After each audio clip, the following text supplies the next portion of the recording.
मन में ज्योति जगा लो, होगा दूर अंधेरा।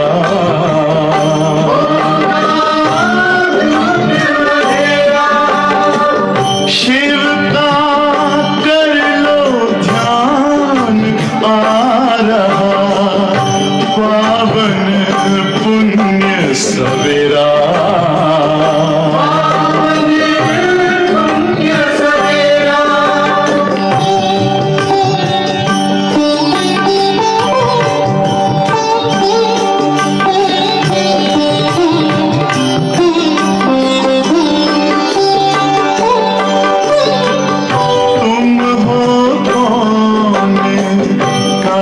से आए अपने आप को जानो, राजयोग के द्वारा अपना परम पिता पहचानो। इसी राजपथ पर चलकर पालो अपना बसेरा।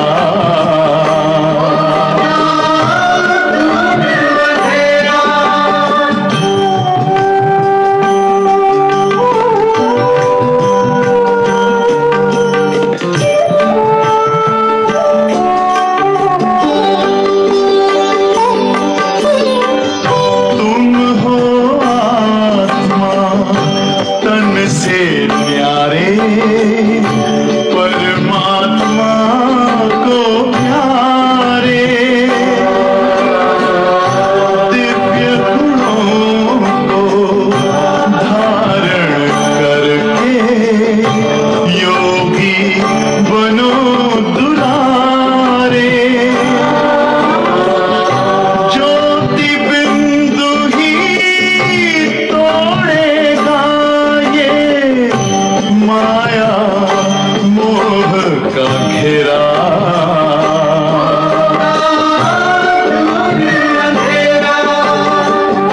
अंतर मन में ज्योति जगा लो, होगा दूर अंधेरा।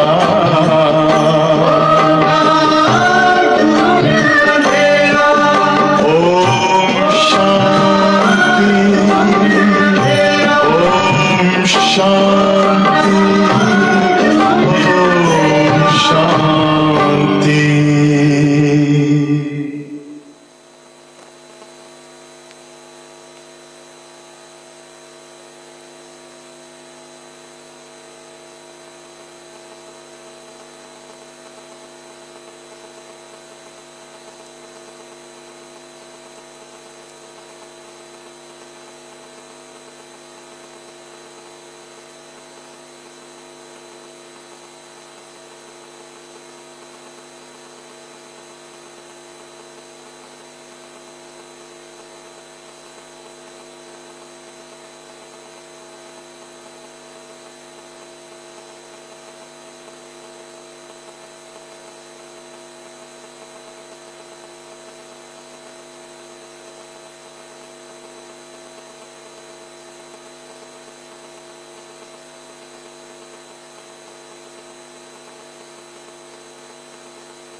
ओम शांति, ओम शांति।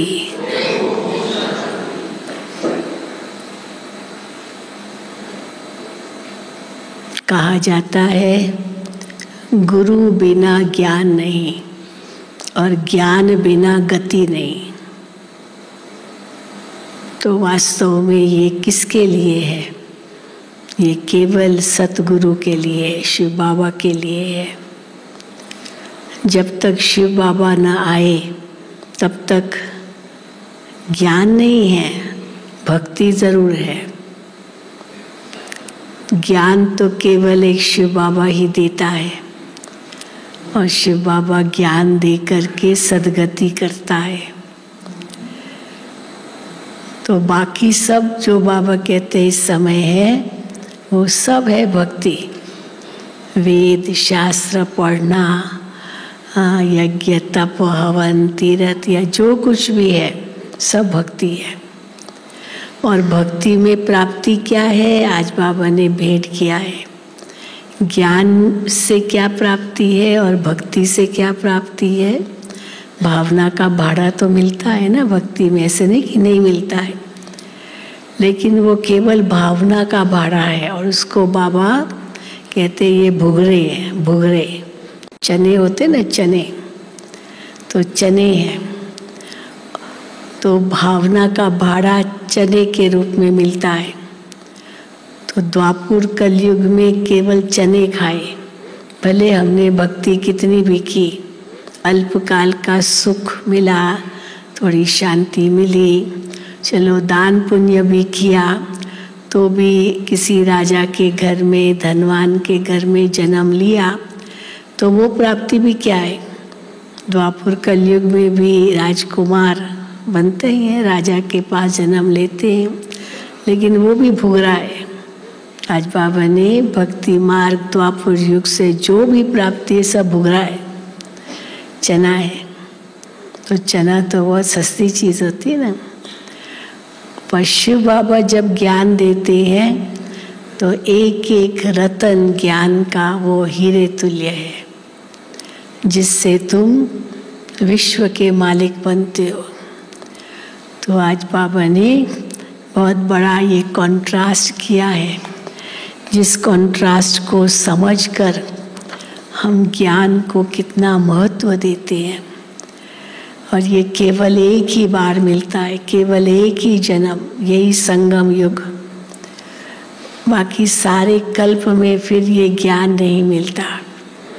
तो इसको कितना हम इसका कदर रखें, वो आज बाबा ने बताया। तो सुनेंगे बाबा के माँ वाक्य। आज 12-12-22 है 12-12-22, 2-2-2, एक आ गया बीच में, 2 भी आ गया, 1, तो 12-12-22। मीठे बच्चे, बाप भल यहाँ तुम्हारे सम्मुख है, लेकिन याद तुम्हें शांति धाम घर में करना है। बाबा आते हैं, मुरली चलाते हैं, तो कहेंगे भाई अभी बाबा आ रहे हैं, बाबा आएंगे मुरली चलाएंगे, लेकिन याद जब करते बाबा को तो ज़रूर हम मुक्ति धाम में, परम धाम में याद करेंगे। भले बाबा यहाँ मुरली भी चला रहे हैं, आएंगे अभी मुरली चलाने, तो भी बाबा कहे लेकिन याद तुम्हें शांति धाम घर में करना है। तुम्हारा बुद्धि योग सदा ऊपर लटका रहे, फांसी जैसे होती है ना, लटके रहते हैं, तो ये भी याद की फांसी है। प्रश्न है, अहो भाग्य किन बच्चों का कहेंगे और क्यों? ऐसे कौन से बच्चे हैं और क्यों है उनके लिए कहेंगे ये बहुत भाग्यशाली है, बहुत भाग्यशाली। तो अहो भाग्य किन बच्चों का कहेंगे और क्यों? उत्तर, जिन बच्चों की बुद्धि में बाप की नॉलेज आई है, पूरी बुद्धि में ज्ञान बैठा है, उनका है अहो भाग्य। वो बहुत भाग्यशाली है अगर पूरा ज्ञान बुद्धि में बैठा है तो। अहो भाग्य कहेंगे उनका, क्योंकि ज्ञान मिलने से सद्गति हो जाती है, तुम विश्व के मालिक बन जाते हो। बाकी जब तक ज्ञान नहीं है तब तक कोई शिव बाबा पर शरीर भी होम दे है ना। काशी करवट खाते हैं तो जैसे शिव पर अपने आप को होम देते हैं, स्वाहा करते हैं, तो कोई शिव बाबा पर शरीर भी होम दे, लेकिन प्राप्ति सिर्फ अल्पकाल की होती है। बाप का वर्षा नहीं मिलता है। भक्ति में भावना के चने मिल जाते हैं, सद्गति नहीं मिलती। ये बहुत बड़ी बात है, हाँ? क्योंकि मनुष्य तो यही समझते हैं कि भाई भक्ति से सब होता है, और बाबा कहे भक्ति से तो केवल थोड़े बहुत चने मिल जाते हैं, भावना का भाड़ा, बस सद्गति नहीं होती है। ओम शांति। बच्चों की दिल में सदैव रहता है कि बाबा आकर हमको पढ़ाते हैं। यहाँ तो सम्मुख बैठे हो, बुद्धि में आता है हमारा बाबा आया हुआ है, शिव बाबा आया हुआ है, हमें ज्ञान दे रहा है। कल्प पहले माफिक फिर से हमको राजयोग सिखलाकर पवित्र बनाए साथ ले जाएंगे। ये भी तुम बच्चे जानते हो, हाँ? आया है, पवित्र बना रहा है, और पवित्र बनाकर हमें साथ ले जाएंगे, ये भी हम जानते हैं। हम जितना पुरुषार्थ करेंगे उतना जाकर ऊंच पद पाएंगे, ये बुद्धि में रहता है। बच्चे जानते हैं अभी भक्ति मार्ग खत्म होना है। भक्ति और ज्ञान दोनों इकट्ठे नहीं चलते हैं। जो भी मनुष्य पूजा आदि करते हैं, शास्त्र पढ़ते हैं, वो कोई ज्ञान नहीं है। अब ये कौन बोल सकता, अथॉरिटी बोल सकता है ना, जो ज्ञान की अथॉरिटी है उसी के ये महावाक्य हो सकते हैं कि वो ज्ञान नहीं है। जो कुछ भी शास्त्र पढ़ते वो भक्ति है। बाप भी कहते हैं मीठे बच्चे, वेद शास्त्र आदि अध्ययन करना, जप तप आदि करना, ये जो कुछ भक्ति आधा कल्प से करते आए हो उसको ज्ञान नहीं कहेंगे। ज्ञान का सागर एक ही बाप है। वो तुमको बिल्कुल सही रास्ता बताते हैं कि बच्चे अब मुझे याद करो तो विकर्म विनाश हो जाएंगे। कोई भी देहधारी को याद नहीं करना है। बुद्धि योग ऊपर में लटका हुआ होना चाहिए। ऐसे नहीं कि बाबा यहाँ है तो बुद्धि भी यहाँ रहे। हाँ, उस दिन भी बताया था ना, बाप दादा आते थे, अव्यक्त मुरली बाबा की चलती थी। अब मुरली के बाद तो बाबा ग्रुप से मिलते थे, एक एक से भी मिलते थे, और उस समय बच्चे बाबा के कमरे में बैठे होते थे। तो कई उनसे पूछते थे, बाबा को ओम शांति भवन में याद किया या परम धाम में याद किया? हाँ, तो बाबा से भी किसी ने पूछा, बाबा आप जब यहाँ आते हैं हम बच्चों से मिलने, तो हम अगर हम नीचे हैं और बाबा के कमरे में बैठते हैं तो हम कहाँ याद करें आपको? तो बाबा ने कहा मेरा ठिकाना एक ही है। कौन सा है ठिकाना? परम धाम। आप याद परम धाम में करना है। भले बाप दादा बाबा यहाँ आते हैं, लेकिन याद परम धाम में करना है। तो बाबा कहते हैं कोई भी देहधारी को याद नहीं करना है। बुद्धि योग ऊपर में लटका हुआ होना चाहिए। ऐसे नहीं कि बाबा यहाँ है तो बुद्धि भी यहाँ रहे। भल बाबा यहाँ है तो भी तुमको बुद्धि योग वहाँ शांति धाम में लगाना है। ज्ञान है ही 1 सेकंड का। भक्ति तो आधा कल्प चलती है, और आधा कल्प तुमको वर्षा मिलता है। ज्ञान 1 सेकंड का है, पर उस ज्ञान का जो वर्षा है वो आधा कल्प चलता है, और भक्ति पूरा आधा कल्प चलती है। ज्ञान आधा कल्प नहीं चलता। तो बाबा कहते हैं तो भक्ति तो आधा कल्प चली है और आधा कल्प तुमको वर्षा मिलता है। भक्ति और ज्ञान दोनों इकट्ठे हो न सके। दिन और रात अलग अलग है। ये है बेहद का दिन और रात। ब्रह्मा का दिन सो, किसका दिन? ब्रह्मा का दिन सो हम सब ब्रह्मा कुमार कुमारियों का भी दिन। बच्चे जानते हैं हम देवता बन रहे हैं। सतयुग को कहा जाता है जीवन मुक्ति। ये है जीवन बंद धाम। द्वापर कलयुग जीवन बंद धाम और सतयुग त्रेता जीवन मुक्ति धाम। इस समय सब रावण के बंधन में है, शोक वाटिका में है। तुमको अब पता पड़ा है। क्या पता पड़ा है? कि शोक वाटिका किसको कहा जाता है और अशोक वाटिका किसको कहा जाता है। हाँ, द्वापर कलयुग में है ही शोक वाटिका, पर सतयुग त्रेता तो है ही अशोक वाटिका, वहाँ दुख है ही नहीं। भक्ति है उतरती कला का मार्ग। ये भी एक अथॉरिटी के बोल है। भक्ति है कि उतरती कला का मार्ग। बाप कहते हैं अब वापस मुक्ति धाम जाना है।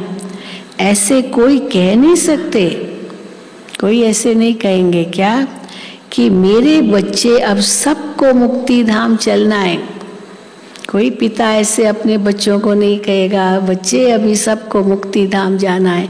ये केवल बाप परमात्मा ही कह सकते हैं मेरे बच्चे अब सबको मुक्ति धाम जाना है, मुक्ति धाम चलना है। अर्थात जीवन बंध से लिबरेट होना है। फिर पहले कौन सा धर्म जीवन मुक्ति में आएगा?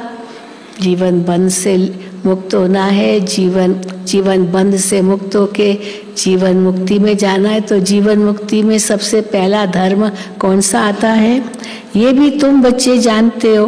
हाँ, कौन सा धर्म आता है? देवी देवता धर्म। तो खेल तो सारा भारत पर ही है, बाकी बीच में बाई प्लॉट्स है और धर्म उनका फिर वो जैसे शाखाएं हैं उनकी फिर अपनी कहानियां हैं। बाबा कहते हैं बाकी बीच में बाई प्लॉट्स है, अपना उनसे कोई कनेक्शन नहीं है। ज्ञान और भक्ति की बातें मनुष्य नहीं समझ सकते हैं। हाँ, उनका भी कहेंगे ना भक्ति, क्योंकि इस समय तो उनका भक्ति काल में ही आता है जब वो धर्म पिताएं आते हैं, धर्म स्थापन करते हैं और शुरू से जैसे भक्ति सिखाते हैं। तो बाबा कहते हैं ज्ञान और भक्ति की बातें मनुष्य नहीं समझ सकते, उनका पार्ट ही नहीं है। पार्ट है ही तुम भारतवासियों का। सतयुग आदि में देवी देवताएं थे, अब कलयुग में तो अनेक धर्म हैं। तुम्हारा ये है संगम युग पर हमारा क्या है? ये लीप जन्म, कल्याणकारी जन्म, एक्स्ट्रा धर्माऊ बाबा कहते हैं ना एक्स्ट्रा। तो ये कल्याणकारी जन्म, ये संगम का सुहावना युग है ना। तुम जानते हो लौकिक बाप के भी हम हैं, फिर जीते जी पारलौकिक बाप के बने हैं। लौकिक बाप तो है ना हर एक का, तो उस तो है ही है, लेकिन उनके होते हुए जीते जी हम पारलौकिक बाप के बने हैं। लौकिक बाप भी है और पारलौकिक बाप भी हाजिरा हजूर है। तुम्हारी आत्मा कहती है, हाँ बाबा को कहती है बाबा आप परम धाम से आए हो हमको वापस ले जाने। बाप बच्चों से ही बात करते हैं। जैसे आत्मा को इन आँखों से देख नहीं सकते, वैसे परमात्मा को भी देख नहीं सकते। शिव बाबा अपना परिचय देते हैं, आप अपने आप को भी नहीं देख सकते हो। हाँ, कई कहते हैं ना परमात्मा को हम क्यों नहीं देख सकते? अभी आप आत्मा को देख सकते हो, अपने आप को ही नहीं देख सकते हो, तो परमात्मा को कैसे देखेंगे? वैसे भी शरीर में भी देखो, हम अपनी शक्ल तो देख ही नहीं सकते ना। आप चेहरा देखना है अपना तो आईना में ही देखेंगे, वैसे तो नहीं देख सकेंगे ना। तो अपने आप को तो वैसे ही नहीं देख सकते। शरीर को भी अगर हम माने मैं शरीर हूँ तो उसके लिए भी आईना चाहिए। तो आत्मा को भी ज्ञान का आईना चाहिए, नेत्र चाहिए ज्ञान का, तब आत्मा को अनुभव कर सके, देख सके। तो बाबा कहते हैं तो जैसे आत्मा को इन आँखों से देख नहीं सकते, वैसे परमात्मा को भी देख नहीं सकते। हाँ, दिव्य दृष्टि से साक्षात्कार हो सकता है, तीसरे नेत्र से जरूर देख सकते हैं, साक्षात्कार से जरूर देख सकते हैं। दिखाते हैं कि विवेकानंद को साक्षात्कार हुआ कि राम कृष्ण की आत्मा निकल मेरे में समा गई, परंतु आत्मा समा तो नहीं सकती है, जैसे तो नहीं उस रामकृष्ण से वो निकल के विवेकानंद में ऐसे आ जाएगी, उसकी तो अपनी आत्मा है, लेकिन वो आत्मा का उनको साक्षात्कार जरूर हुआ। तो बाबा कहते हैं तो मेरे में समा गई, परंतु बाबा कहते ऐसे नहीं हो सकता, आत्मा तो समा नहीं सकती, बाकी आत्मा का साक्षात्कार होता है, परमात्मा का भी यथार्थ रूप बिंदी है। अब ये भी बाबा ने कैसे स्पष्ट किया, बाबा ने उस दिन कहा ना परमात्मा भी नया है, अब तक तो किसी ने समझा ही नहीं कि परमात्मा भी इतनी बिंदी हो सकता है। परमात्मा तो कितना बेअंत होगा, क्या नहीं होगा, हजारों सूर्यों से तेजों में, और बाबा कहते मैं तो बिंदी हूँ। तो देखो बाबा क्या कहते, बाबा कहते हैं परमात्मा का भी यथार्थ रूप बिंदी है, परंतु गाया हुआ है वो हजारों सूर्यों से भी तेजोमय है। तो परमात्मा अगर वो साक्षात्कार न कराए, हजारों सूर्यों से तेजोमय का साक्षात्कार न कराए, तो कोई का विश्वास ही न बैठे कि हमने कोई परमात्मा का साक्षात्कार करा। केवल एक बिंदी देखी, बस एक सितारा देखा, उससे थोड़ी समझेंगे हमने परमात्मा का साक्षात्कार किया। बिंदी रूप के साक्षात्कार से कोई समझ न सके, क्योंकि उनको कोई जानते ही नहीं है। ये नई बात बाबा ही बतलाते हैं।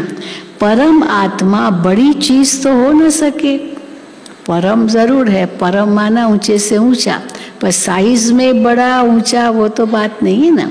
तो बाबा कहते हैं परम आत्मा बड़ी चीज तो हो न सके, वो अति सूक्ष्म से भी सूक्ष्म है, उनसे सूक्ष्म कुछ भी नहीं है, उनसे सूक्ष्म कुछ भी नहीं है। डॉट, हाँ बिंदु, उसका कोई मेजरमेंट नहीं है, क्योंकि सूक्ष्म से सूक्ष्म है। ग्राफ में भी बिंदु की डेफिनेशन ही ये है, the definition of a point क्या है, विच हैज नो डायमेंशंस, न लेंथ न ब्रेथ न हाइट, कुछ भी नहीं है, तो भी उसको कोई भी, उसकी भी कोई भी माप नहीं है। तो बाबा कहते हैं आत्मा बड़ी चीज तो हो न सके, अति सूक्ष्म से सूक्ष्म है, उनसे सूक्ष्म कुछ भी नहीं है। ये भी तुम बच्चों की बुद्धि में है कि आत्मा और परमात्मा जो बिंदी रूप है, उनमें ही सारा पाठ नूंधा हुआ है। आत्मा में 84 जन्मों का अपना अपना पाठ नूंधा हुआ है। कितनी विचित्र बात है, एक का पाठ न मिले दूसरे से, हर एक का पाठ अपना अपना। सोचो कितने आत्माएं, कितने उनके पाठ, हाँ, एक न मिले दूसरे से। तभी तो बाबा कहते हैं कितनी विचित्र बात है, बाप बिगर कोई समझा न सके। ये बातें तुम विलायत वालों को समझाओ तो वंडर खाए और तुम्हारे ऊपर कुर्बान जाए। प्राचीन भारत का ज्ञान और योग तुम ही समझा सकते हो। पहले पहले ये समझाना है कि आत्मा परमात्मा क्या वस्तु है। आत्मा के लिए तो कहते हैं स्टार है, पर परमात्मा के लिए नहीं कहते हैं वो स्टार है। अब उनको कहो ना आत्मा एक स्टार है, कहेंगे ठीक है, अब परमात्मा भी एक बिंदी है, एक स्टार है, हाँ, कहेंगे नहीं वो तो हजारों सूर्यों से तेजोमय है, तो वो स्टार रूप में, बिंदी रूप में न भी माने। आत्मा तो कोई छोटी बड़ी भी नहीं होती है, वो है ही एक बिंदी जो एक शरीर छोड़ दूसरे में प्रवेश करती है। तुम बच्चे समझते हो ड्रामा में जो कुछ चलता है वो सब नूंद है, कोई नई बात नहीं होती, वो सब नूंद है, चक्र फिरता रहता है। ये सब बुद्धि में प्रैक्टिकल आना चाहिए, इतनी समझ, हाँ, प्रैक्टिकल में होनी चाहिए। दुनिया तो इन सब बातों को जानती ही नहीं है। सबसे तीखी दौड़ी आत्मा की है, सबसे सूक्ष्म है और सबसे तेज दौड़ने वाली शक्ति है आत्मा। सबसे तीखी दौड़ी आत्मा की है। 1 सेकंड में कहाँ से कहाँ चली जाती है। आत्मा की स्पीड माना मन की स्पीड। जैसे मन की स्पीड मापी नहीं जा सकती ना, 1 सेकंड में कहाँ से कहाँ पहुँच सकते हैं मन से, तो आत्मा की भी वही स्पीड है, क्योंकि मन आत्मा की शक्ति है। तो बाबा कहते हैं 1 सेकंड में कहाँ की कहाँ चली जाती है। सेकंड में जीवन मुक्ति मिलती है, तो सेकंड में आत्मा भी वहाँ पहुँचती है। कितनी देर लगेगी आत्मा को जीवन मुक्ति में पहुँचने में या मुक्ति धाम में पहुँचने में। आत्मा कहती है मेरे से तीखा और कुछ नहीं है। दुनिया की कोई चीज़ मेरे से तीखी नहीं है। कितने भी रॉकेट्स बना दो, सुपरसोनिक हवाई जहाज बना दो, कुछ भी, लेकिन आत्मा से तीखी कोई चीज़ नहीं है। आत्मा कहती है मेरे से तीखी और कुछ है नहीं, मेरे से छोटा और कोई है नहीं। आत्मा इतनी सूक्ष्म है, उनसे छोटी कोई भी चीज़ नहीं है। उनसे न छोटी है कोई चीज़, न उनसे कोई तीखी है चीज़। छोटी सी आत्मा में सारा नॉलेज है। उनको कहा जाता है गॉड इज नॉलेजफुल। शिव बाबा भी तो ऐसे ही है, तो शिव बाबा को कहते हैं नॉलेजफुल, ज्ञान का सागर। आगे कहते थे भगवान सब कुछ जानते हैं। ज्ञान का सागर क्या अर्थ समझते थे कि वो सब कुछ जानता है। वैसे हम लोग अपनी भाषा में भी कहते हैं, समझो कोई बात मुझे समझ में नहीं आती है तो मैं क्या कहूँगी, बाबा जाने, बाबा जाने, भगवान जाने। भक्ति में भी कहते हैं गॉड नोस, क्योंकि भगवान सब कुछ जानता है। तो देखो बाबा कहते, आगे कहते थे भगवान सब कुछ जानते हैं। इसका मतलब ये नहीं है कि एक एक के दिल को बैठ जानते हैं। ये तो ड्रामा में सब कुछ नूंद है। बाप समझाते हैं मैं इस झाड़ का बीज रूप हूँ। झाड़ का बीज अगर चैतन्य होता तो समझाए कि मैं ऐसे धरनी में रहता हूँ। गाया भी हुआ है ब्रह्मा द्वारा मनुष्य सृष्टि रचते हैं। तो शिव बाबा भी बीज है, वो कैसे सृष्टि रचते हैं, कैसे वृद्धि को पाती है सृष्टि, वो बताते हैं बाबा। कि एक एक के मन के अंदर क्या चल रहा है उस बाबा को जानने की क्या ज़रूरत है। तो बाबा कहते हैं गाया भी हुआ है ब्रह्मा द्वारा मनुष्य सृष्टि रचते हैं। बीज तो एक है ना, तुम आत्मा यहाँ शरीर धारण कर पाठ बजाती हो। बाप कैसे आकर के प्रवेश करते हैं ये तुम बच्चों को अब मालूम पड़ा है। बाप आकर नॉलेज देते हैं, सदैव बैठा नहीं रहता है। जब बाबा को मुरली चलानी होती है तब बाबा आकर के प्रवेश करके फिर मुरली चलाते। सारा दिन थोड़ी कोई ब्रह्मा बाबा के तन में बैठता होगा।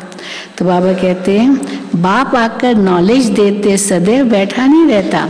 बाप ने समझाया है जब झाड़ की जर्जरी भूत अवस्था होती है तभी मैं आता हूँ। सर्वव्यापी भी नहीं हूँ, अपने परम धाम का वासी हूँ। और जब झाड़ जर्जरी भूत हो जाता है तब मैं आता हूँ। अभी सहायता के लिए बहुत यज्ञ रचेंगे। आपत्ति आती है न तो मदद करो भगवान, उसके लिए यज्ञ रचते हैं। तो बहुत यज्ञ रचेंगे। ये है रुद्र ज्ञान यज्ञ। कृष्ण ज्ञान यज्ञ हो न सके। श्री कृष्ण तो देवता थे, वो द्वापुर में आ न सके। देवता फिर क्षत्रिय वैश्य शूद्र बनते हैं। श्री कृष्ण देवता द्वापुर में कैसे आ सकता है। रावण राज्य में देवताएं पैर नहीं रखते। रावण राज्य में देवताएं पैर नहीं रखते, पर भगवान तो पैर रखता है ना। भगवान रावण के राज्य में पैर रखता है, देवताएं पैर नहीं रखते। रावण राज्य में देवताएं पैर नहीं रखते। तुम बच्चे जानते हो आत्मा अविनाशी है। आत्मा में ही संस्कार रहते हैं। शरीर तो खत्म हो जाता है, आत्मा में ही अच्छे व बुरे संस्कार रहते हैं। अब तुम समझते हो जो भी मनुष्य मात्र है वो ड्रामा प्लान अनुसार चल रहे हैं। ड्रामा प्लान अनुसार हर एक मनुष्य आत्मा पाठ बजा रही है। आगे ये नहीं समझते थे कि सृष्टि किस आधार पर चलती है। अब किस आधार पर चलती है सृष्टि? पहले क्या समझ, सब भगवान चला रहा है, पत्ते पत्ते को भी कोई हुक्म देता है तब वो पत्ता हिलता है, सबको भगवान ही चला रहा है। अभी बाबा कहते नहीं, ये सब ड्रामा अनुसार या हर आत्मा के कर्म अनुसार सब कुछ होता है। आगे ये नहीं समझते थे कि सृष्टि किस आधार पर चलती है। ईश्वर के आधार पर तो है नहीं। ईश्वर के आधार पर हर कर्म के लिए हुक्म भगवान देगा और कर्म करते हैं। अगर वही हुक्म दे तो फिर बुरे कर्म करते तो वो भी भगवान ही भोगे ना, क्योंकि उसने ही तो डायरेक्शन दिया ये करो। तो बाबा कहते ईश्वर के आधार पर तो है नहीं, ये तो बना बनाया खेल है जो फिरता रहता है। ऐसे नहीं कि ईश्वर के आधार पर खड़ा है, ऐसे भी नहीं। ईश्वर के आधार पर चलता है और ईश्वर के आधार पर खड़ा है, ये भी नहीं। प्रकृति का अपना पार्ट है, आत्माओं का अपना पार्ट है, परमात्मा का अपना पार्ट है, तीनों का अपना अपना पार्ट है। हाँ, तो बाबा कहते हैं ऐसे नहीं कि ईश्वर के आधार पर खड़ा है। जैसे तुम्हारा पार्ट है वैसे परमात्मा का भी पार्ट है। साक्षात्कार भी मैं कराता हूँ, ये भी मेरा पार्ट है। बाबा कहते हैं भक्ति मार्ग में हर एक की मनोकामना अल्प काल के लिए पूरी होती है, ये पार्ट है बाबा का। दान पुण्य, हाँ बाबा कहते हैं दान पुण्य आदि जो कुछ भी करते हैं उसका अल्प काल के लिए सुख मिलता है। द्वापर कलयुग में थोड़ा सा सुख मिला, फिर ऐसा कर्म करते हैं जो उनको भोगना पड़ता है।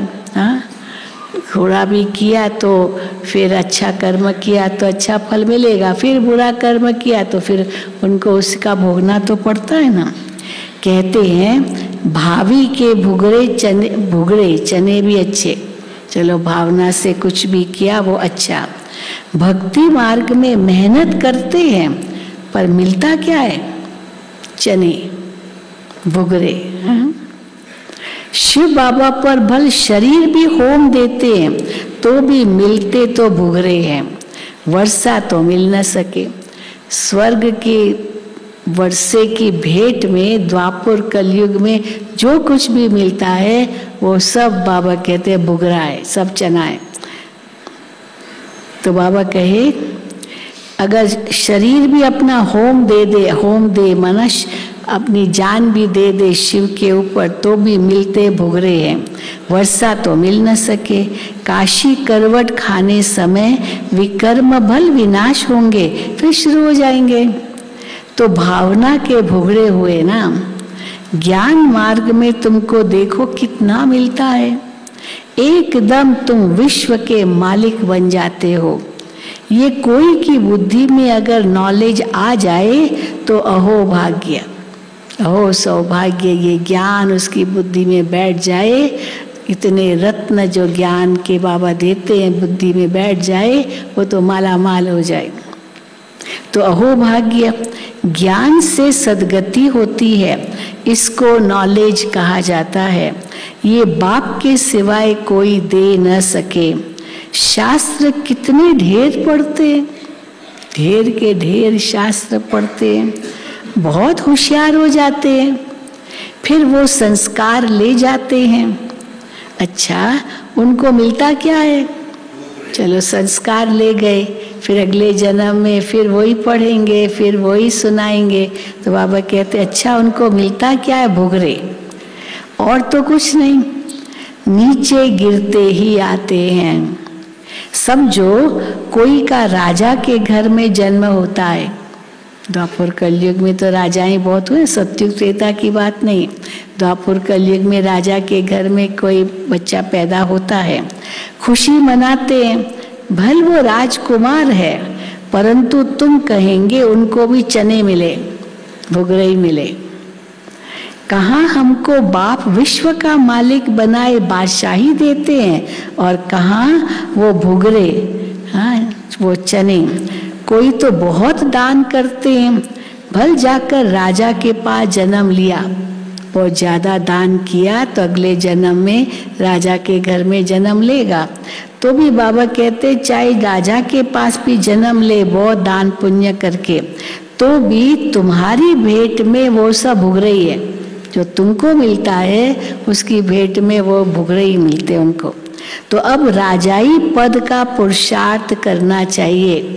सतयुग त्रेता की राजाई है, वो भी सतयुग, त्रेता भी नहीं, सतयुग की राजाई लेने का पुरुषार्थ करना चाहिए।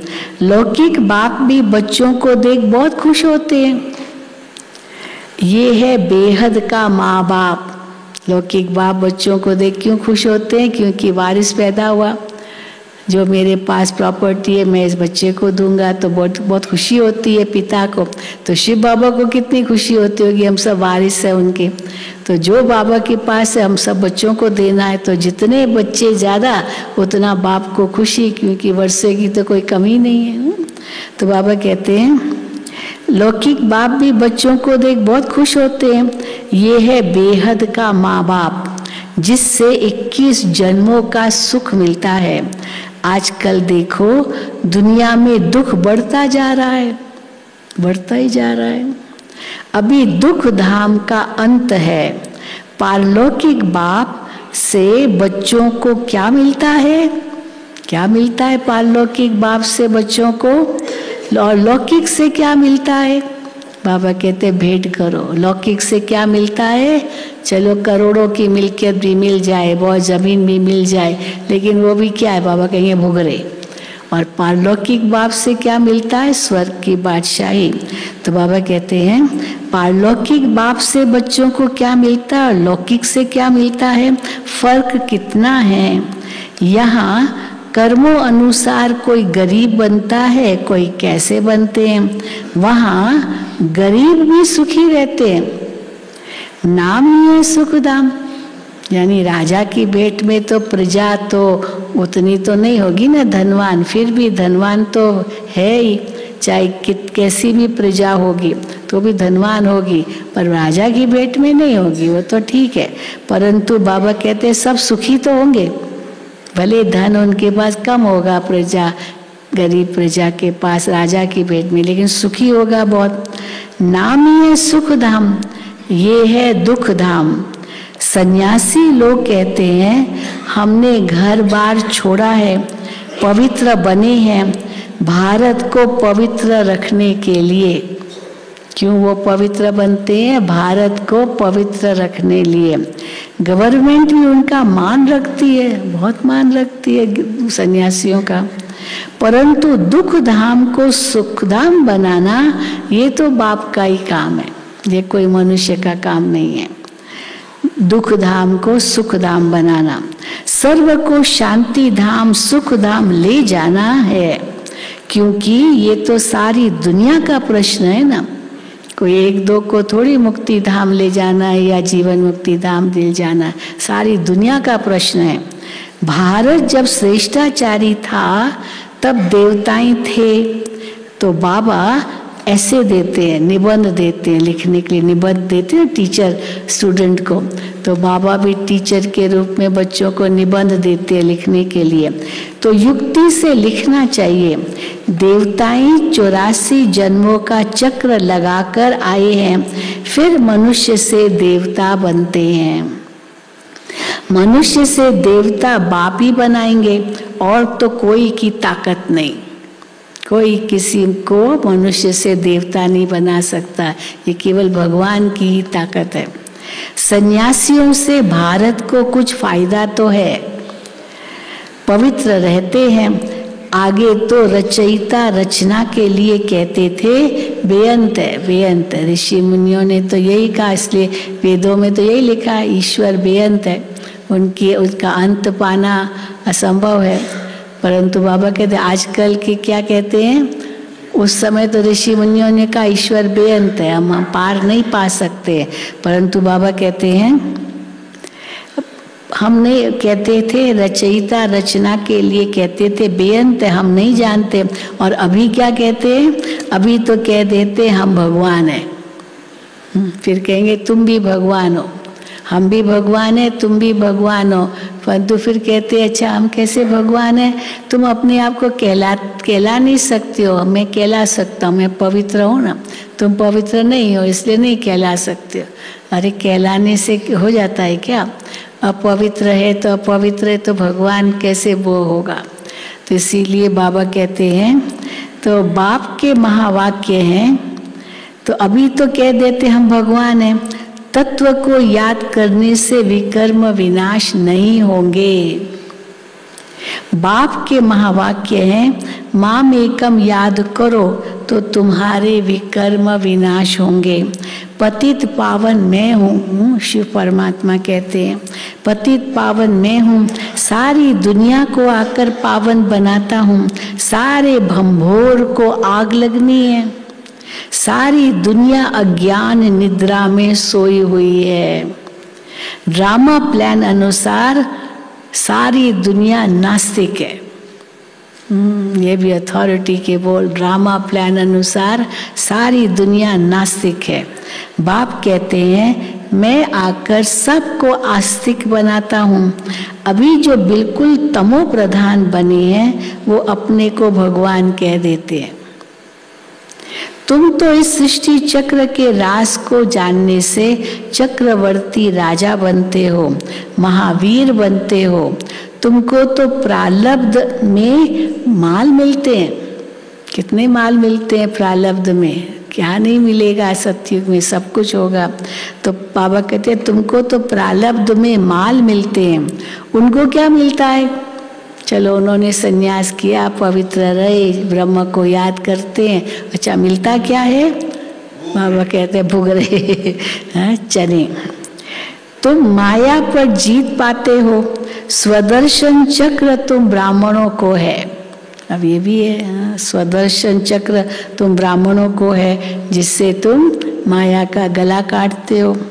विष्णु के मंदिर को नर नारायण का मंदिर कहते हैं। साकार में बाबा जाते थे, जब भी मुंबई जाते थे तो वहाँ मुंबई में मंदिर है, नर नारायण का मंदिर है, तो विष्णु का ही मंदिर, तो वहाँ विष्णु की भी मूर्ति है, तो साथ में फिर लक्ष्मी नारायण की भी मूर्ति है। तो बाबा कहते देखो, विष्णु के स्वदर्शन चक्र तुम ब्राह्मणों का है, विष्णु के मंदिर को नर नारायण का मंदिर कहते हैं।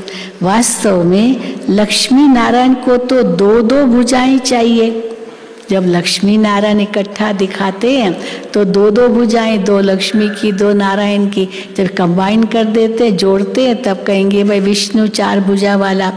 तो दो भुजाएं चाहिए, परंतु उनको भी चार भुजाएं दे देते हैं। कई बार ऐसे भी, लक्ष्मी को भी चार भुजा, नारायण को भी चार भुजा। अब दोनों को चार भुजा, दोनों को इकट्ठा दिखाते हैं।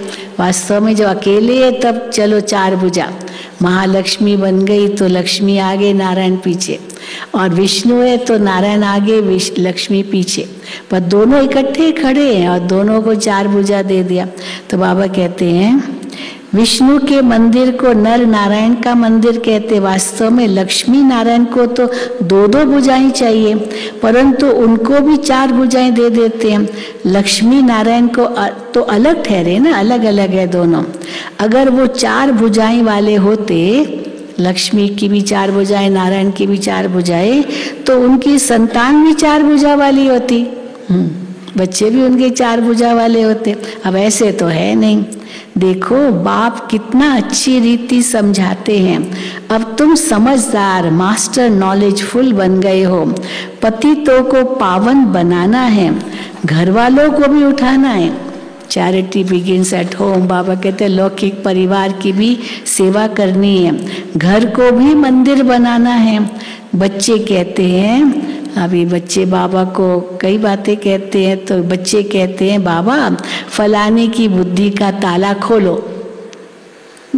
एक में ऐसी की बात सुनाती ना, यहाँ एक माता आई थी बाबा के सामने, हम तो बाबा के आगे ही बैठते थे, टोली बाबा को हाथ में देते थे साई साई रात, और इंडिविजुअली मिलते थे बच्चे। तो एक माता आई बाबा के सामने और बाबा को कहती है बाबा मेरे पति की बुद्धि का ताला खोलो। अब दृष्टि भी नहीं ले रही, आते ही कहना शुरू कर दिया, बाबा मेरे पति की बुद्धि का ताला खोलो। अब बाबा मुस्कुराए। मैंने सोचा क्या बाबा जवाब देंगे। बाबा ने कहा पतियों के पति को याद करो तो पति की बुद्धि का ताला खुल जाएगा। अब इतनी सहज बात अब पति शिव बाबा को याद करने की बजाय पति को याद कर रही है और कहती है कि उनकी बुद्धि का ताला खोलो। अब जवाब तो एक ही बाबा देंगे ना, पतियों का पति को याद करो तो पति की बुद्धि का ताला खुलेगा। तो बाबा कहते हैं कई बच्चियां कहती है फलाने की बुद्धि का ताला खोलो। अब मैं सिर्फ ये काम करने के लिए बैठा हूँ क्या?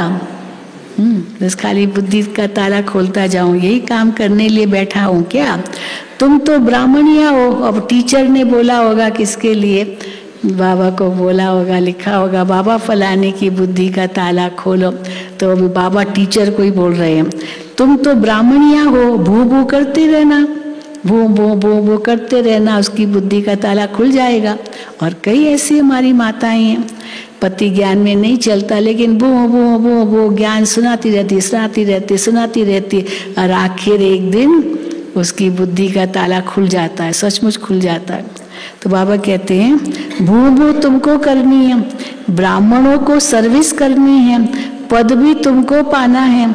मैं तो निष्काम सेवाधारी हूँ और कोई निष्काम हो नहीं सकता।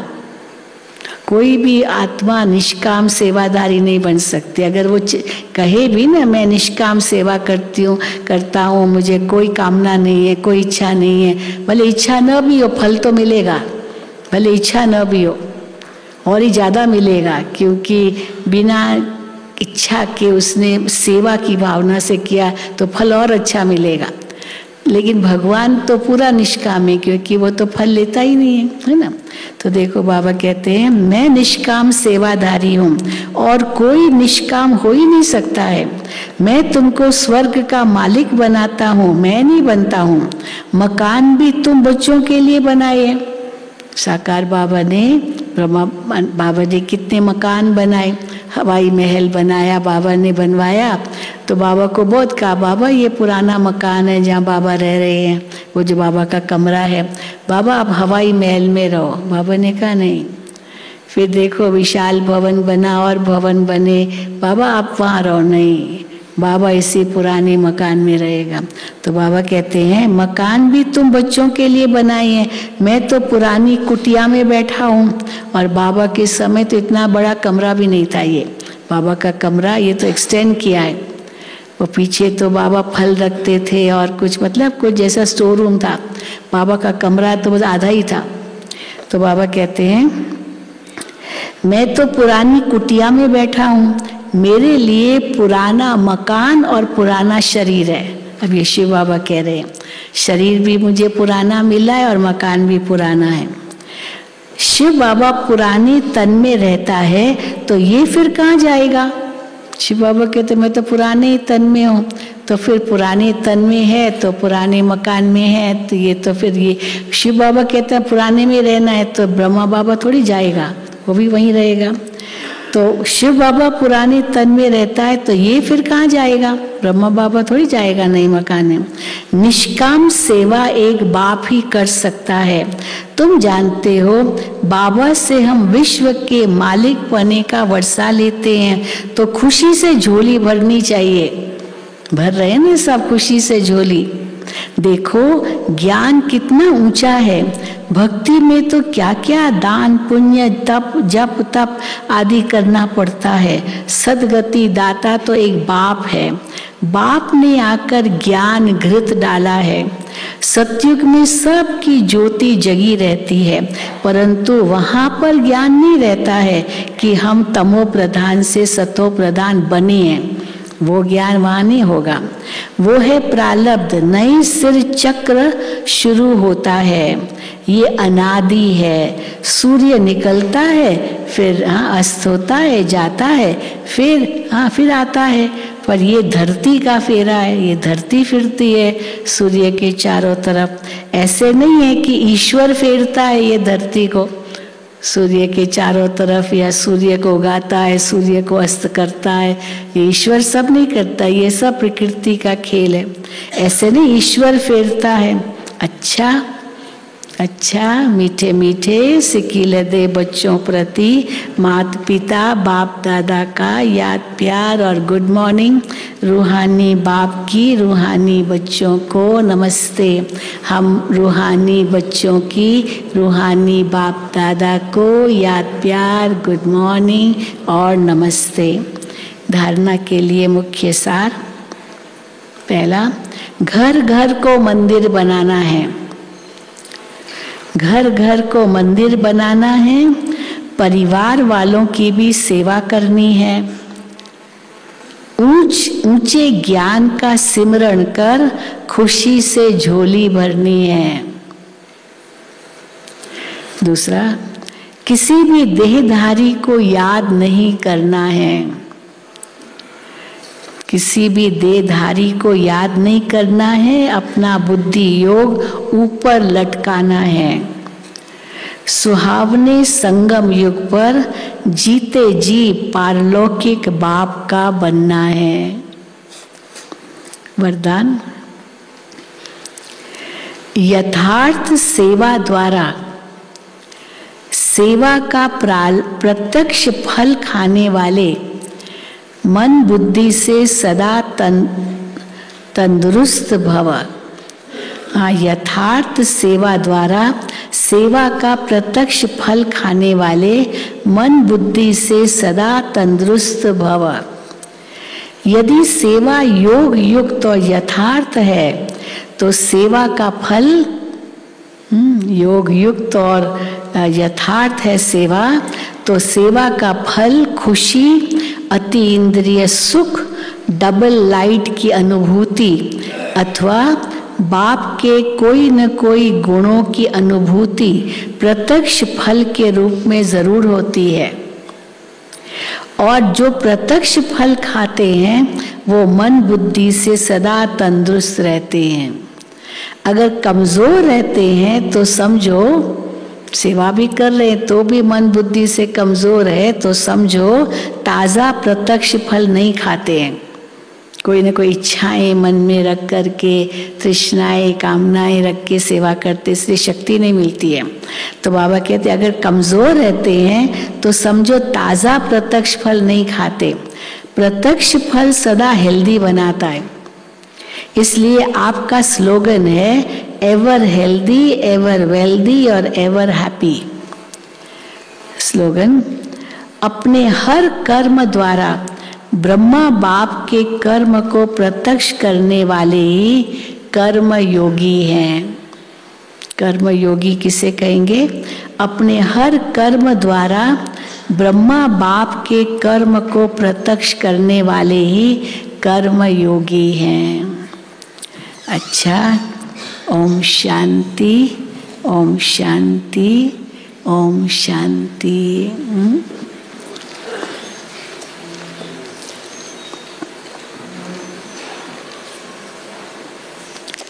अच्छा, एक हमारी बहन है सोना बहन। कहाँ है सोना बहन? तो वो गीत गाएंगी। मंगरोल जूनागढ़ की तरफ से आई है, बहुत अच्छा गीत गाती है वो। झरनों से संगीत है बजता, पत्थर के टकराने से। अच्छा गीत उन्होंने बनाया, वो अभी गाएंगी वो जब तक आए। ऑस्ट्रेलिया की शांता बहन यहाँ अगर पांडव भवन में हो तो शशि बहन की ऑफिस में जाकर रजिस्ट्रेशन कराए। ऑस्ट्रेलिया की शांता बहन बैठी है कोई? ऑस्ट्रेलिया की शांता बहन, ऑस्ट्रेलिया की शांता बहन कोई है यहाँ? तो अभी हमारे बीच ये सोना बहन है, मंगरोल जूनागढ़ की। कहाँ बैठ जाओ, बैठना है, बैठ के गाना है। हम सब बाबा की याद में बैठेंगे और उसके बाद अगर डबल विदेशी कोई हो तो बैठे रहेंगे। आज का प्रोग्राम आपको देंगे।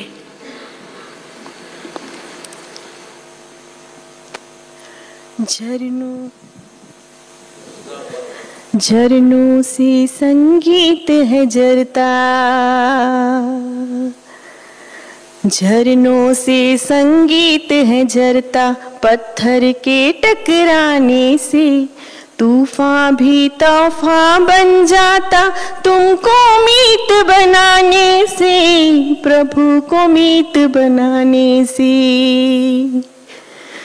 झरनों से संगीत है झरता, पत्थर के टकराने से तूफान भी तूफान बन जाता, तुमको मीत बनाने से, प्रभु को मीत बनाने से। सागर रास्ता दे देता, पर्वत भी झुक जाता है। सागर रास्ता दे देता, पर्वत भी झुक जाता है। नामुमकिन मुमकिन हो जाता, वक्त भी रुक जाता है। हम जाने या तुम जानो, हम जाने या तुम जानो, क्या मिलता प्रीत लगाने से, तूफान भी तूफान बन जाता, तुमको मीत बनाने से, प्रभु को मीत बनाने से। याचना ना कामना, तुमसे कुछ ना मांगे हम, याचना ना कामना, तुमसे कुछ ना मांगे हम। योग करे हम योग्य बने, प्रभु काम तुम्हारे आए हम। कष्ट कटे सब विघ्न मिटे, कष्ट कटे सब विघ्न मिटे, लगन की अगन लगाने से तूफान भी तूफान बन जाता, तुमको मीत बनाने से, प्रभु को मीत बनाने से।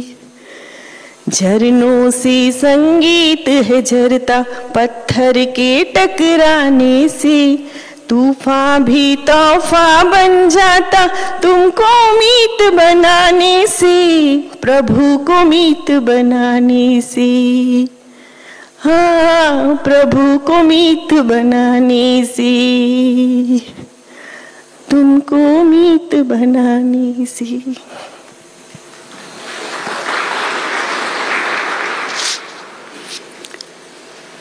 ओम